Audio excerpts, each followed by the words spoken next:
Good day everyone, I am Akit Bidajay Camacho, BCE second year, and I'm going to tackle today about the pipe threading and fabrication and the rigid plumbing tools. So first, we will discuss the thread and pipe fabrication.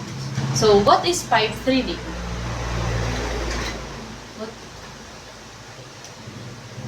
So pipe threading is the process of cutting a screw thread into a pipe. It is a vital step to join two pipes and mechanically. Pipe threads are not only used to make mechanical joints, but also to leak-proof gas or liquid seal. Unrigid pipe is mas siya na types of materials mas gamit sa masa kasi mas high quality. So next is, what is pipe fabrication? So pipe fabrication is the manufacture of straight threads of metallic pipes and piping components. There are examples of pipe fabrications, namely cutting, punching, forming, and shearing. And now, let us move on to sample tools in pipe fabrication. The first one is pipe cutter. The pipe cutter is used for slicing or cutting pipes. They are commonly used by plumbers due to their reliability and efficiency. In addition to providing clean, professional quality cuts, pipe cutters were often more convenient, fast, and easy to use than alternatives such as hacksaws. The second one is power pipe cutters. It is a displacement cutter that provides square cuts. The next one is pipe saw. This pipe saw is a tool or machine for cutting pipes. A hand tool comprising a grasping device and three sharp-edged wheels forced inward by screw pressure that cut into the pipe as the tool is rotated. The next one is tap tool. It is designed for branching pressurized water, steam, and natural gas means, or it is also designed for branching pressurized water, steam, and natural gas means with up to 2 degrees capacity, corrosion-proof design, ability to handle most types of material, and lightweight. May model nga ginaano sa top 2 sa rigid, sa model sa rigid.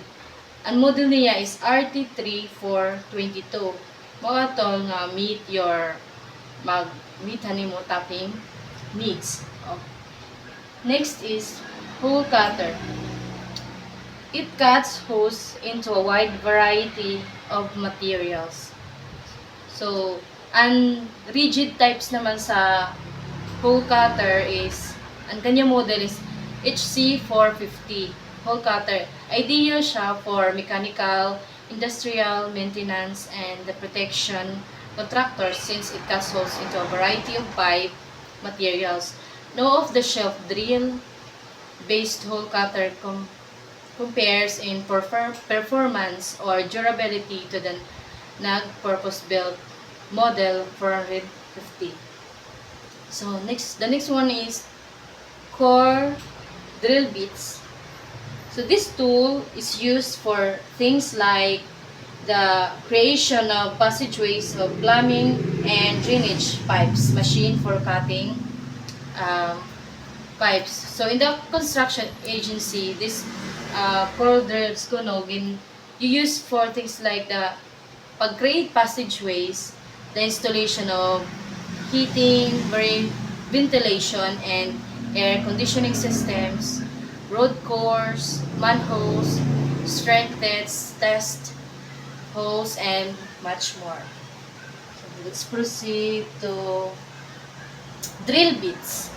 So magkaiba siya sa core drill bits. parang set sa drill bits. So they are 3 times stronger than conventional braced bits. So rigid, may unrigid, may segmented diamond drill bits are laser welded for superior strength.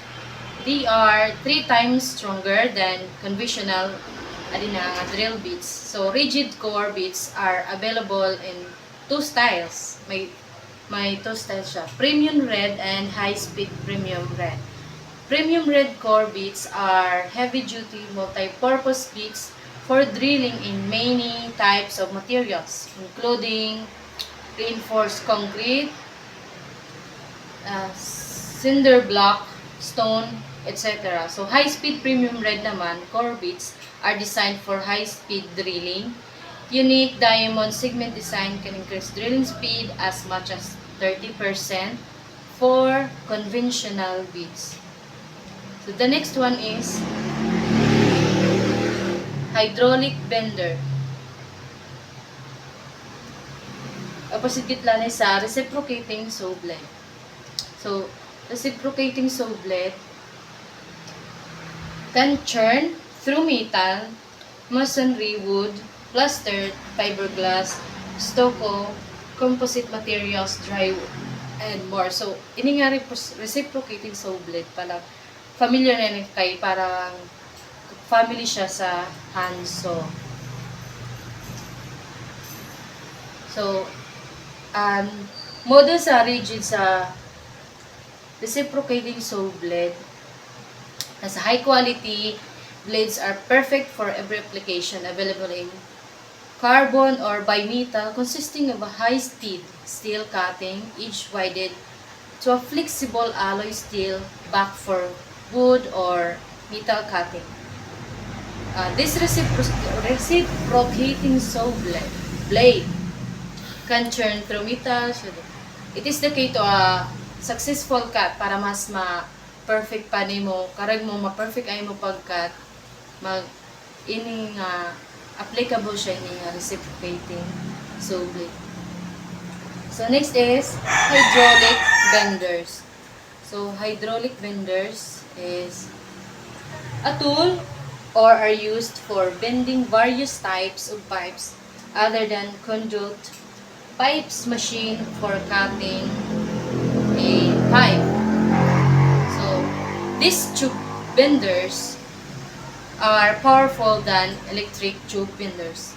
Manual benders, may manual kasi, tapos may electric. So manual benders are operated manually using hands and are used by mga tao na nag-ooperate lang, parang self nga users, as well as hobbyists to accomplish precision bends with soft metal pipes. Next is a hammer drill. So, a hammer drill is used for drilling holes into concrete and masonry. Parang inilan, common nga ginagamit ang drill. So, it is for drilling holes into a concrete and masonry to install brackets to hold up water and waste pipe. So, next is impact driver. So, an impact driver outputs higher torque levels than a drill, making it more efficient for quickly driving long, wide, and large screws into tough materials. So, it is ideal for pipe fitting, plumbing, HVAC, and home renovation. So, idea siya sa fitting, plumbing, HVAC, and home renovating. So, next is oscillating multi-tool. This oscillating multi-tool can be used for trimming, sanding, pipe cutting, and paint removal. So, multi-tools have interchangeable heads so that they can use for many kinds of application. An oscillating multi-tool can be used for trimming. Next is under naman kit sa corded power tool. So, under sa corded power tool, may da siya corded drill. Corded power drill is commonly used for drilling and driving. You can drill into different materials such as wood, stone, metal, etc. And you can also drive a fastener, a screw, into different materials. So the next one is reciprocating saw. Pero ating reciprocating saw is andin siya sa corded drill. So, bali iba na ang kanya model. Parang corded na nga siya. So, this reciprocating saw also known or commonly known as sabre saw. So, these saw are great for cutting pipes in hard-to-reach places where there is not enough room to use a hacksaw. Next, under corded power tools is angle grinders. So these angle grinders allow you to cut metals and other materials in specific shapes or sizes. So, pag nag-allow siya sa pagcut in materials into specific shapes and sizes with just a few strikes, eliminating the need for man labor or additional cutting equipment. Okay, let's move on to wrenches. So, what is pipe wrenches? So, plumber use pipe wrenches to tighten and loosen nuts and fittings on pipe. Two of these are often used together. One for holding a pipe in place and the other for rotating a nut or fitting. So, first types of wrenches is straight pipe wrench. So, adding a straight pipe wrench designed for round pipe and threaded things. Or round stock. So, kadua is end pipe wrench. So, ini naman nga end pipe provides a faster, easier way to grip, pag-grip siya, pipe in tight space. Para mapa-kuot. So, next is offset pipe. So, an offset pipe is used to grab onto pipes at awkward angles or in tight spots. So next is a compound leverage wrench. So this compound leverage wrench is spring locked. Pag free siya sa locked couplings and joints frozen by age or damage. So, adi naman nga chain pipe wrench is designed for working in confined areas when regular pipe wrenches will not fit.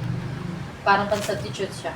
So, naman nga strap pipe wrench used for knobs, pipes, and anything cylindrical to remove or loosen items. So, next is adjusted wrench. So, adjusted na wrench is used to loosen or tighten a nut or bolt. Parang ang mga wrench kasi ang kanya major nga parang gamit is to tighten or pag-connect sa mga materials. So, nagkakaiba-iba siya sa mga kung mas mabilis, mas siya gamiton. So, this adjusted wrench or adjustable wrench, also known as the adjustable spanner or crescent. Open siya, ended wrench with a movable jaw. It is a tool used to loosen or tighten a nut or bolt. So next is basin wrench. So it allows plumbers to turn fasteners when impossible to reach and is used in faucets. Pag mga haglarom nga diri kaya maabot sa mga ordinary lang ang mga wrenches, ginagamit ang basin wrench. So, it is a T-shaped tool that plumbers use specifically on faucets. Its unique design allows plumbers to turn fasteners in confined spaces that would otherwise be impossible to reach. Sa Princess Kit, mag sa ato discussion. I hope you learned something from me and good day again. Thank you.